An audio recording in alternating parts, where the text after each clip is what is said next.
ప్రియమైన స్నేహితులారా, ఈ దినము తండ్రి అయిన దేవుడు ట్రూత్ ప్రేయర్ ఫెలోషిప్ ద్వారా అందిస్తున్న వాక్యము యోబు గ్రంథము 33 అధ్యాయము 28 వచనము. కోపములోనికి దిగిపోకుండా నా ప్రాణమును ఆయన విమోచించి ఉన్నాడు, నా జీవము వెలుగును చూచుచున్నది. ఈ వచనం మనము చూసినట్లయితేనండి, కోపము అనగా పాపము, నరకము అని అర్థం వస్తుందండి.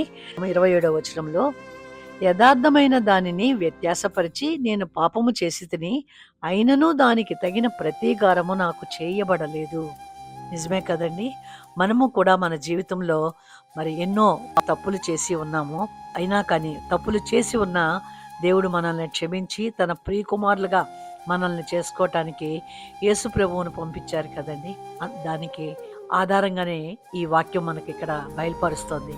కోపములోనికి దిగిపోకుండా, నరకములోనికి దిగిపోకుండా మన ప్రాణమును తండ్రి అయిన దేవుడు విమోచించి ఉన్నారు. అంతేకాకుండా మన జీవము వెలుగును చూచుచున్నది, అనగా మనము క్రీస్తులో తండ్రి అయిన దేవుళ్ళో ఉన్నామని దేవుడి దినమున మనతో మాట్లాడుతున్నారండి.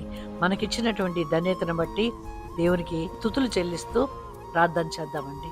సర్వశక్తిమంతుడైన దేవ, జీవాధిపతి, మా స్తుతులపై సింహాసనాసీనుడా, నీకు వేవేల స్తుతులు స్తోత్రాలు చెల్లిస్తున్నాం తండ్రి. మమ్మల్ని దినమంతయు తండ్రి మేము చేస్తున్న ప్రతి పనులను మాకు జ్ఞానమునిచ్చి, మేము చేసే పనుల్లో మాకు జయమును అనుగ్రహించమని, మాకు తోడయుండి మమ్మల్ని నడిపించమని నజరేయుడైన యేసుక్రీస్తు ప్రభువు పేరిట ప్రార్థించి వేడుకొంచున్నాను తండ్రి. ఆమేన్.